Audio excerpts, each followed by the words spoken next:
Suite à la comédie sauvage que l'auteur britannique Danny Boyle nous avait offert en 93, le fameux Petit meurtre entre amis, où il nous dévoilait avec une férocité maligne qu'il n'était pas évident de faire confiance à ses contemporains, petit film que voici. C'est en adaptant le roman culte Trainspotting qu'il revient en force, en nous pondant ce chef-d'œuvre absolu et qui pourtant, malgré son passage à Cannes, ne semble pas avoir bénéficié d'une très grande médiatisation.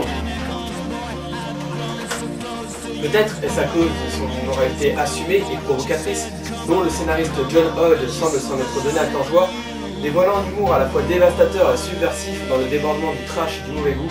tout en conservant cette saveur très british qui le différencie de tous les nanars d'outre-Atlantique. Alors bien sûr, les plus puritains et autres empêcheurs de tourner en rond n'y verront qu'un simple appel à l'apologie de la délinquance juvénile et à une provocation malsaine, alors que justement, l'originalité du propos réside bien dans cette approche novatrice, c'est-à-dire faire évoluer une bande de junkies dans un univers en dehors de toute convention,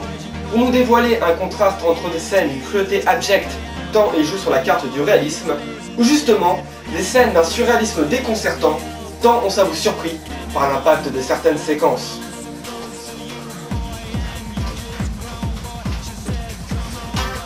Dès les premiers coups de caisse claire de Lust for Life, chanson d'Iggy Pop qui ouvre le film, la caméra virevoltante illustre le propos abordé, la drogue, ou plutôt la dépendance que ces toxicomanes lui accordent, en refusant de se plier aux règles dictées par la vie, traduisant le monologue de McGregor qui traduit une furieuse anarchie et un refus radical à se plier aux règles. Une caméra certes décadente dans ses mouvements et ses travelling soignés, tout comme son montage qui marque l'apogée d'un renouveau en matière d'esthétique visuelle dans le cinéma britannique. Le véritable choc de ces deux bombes se situe bien donc dans ce concept qui pourrait sembler périlleux au premier abord, c'est-à-dire produire une comédie sur un univers qui n'a rien de drôle en soi,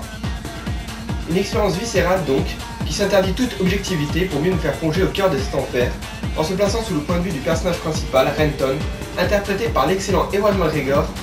avec qui on parvient à ressentir toute la dégradation dont il est victime. Face à cette orange mécanique des années 90, on pourrait tout aussi bien se sentir conquis que dérouté dès lors du premier visionnage, alors qu'il est clair qu'il mériterait une seconde lecture pour les plus sceptiques d'entre vous. Venez donc découvrir ce film majeur qui, à mon humble avis, marquera l'histoire du cinéma à jamais. Trainspotting donc,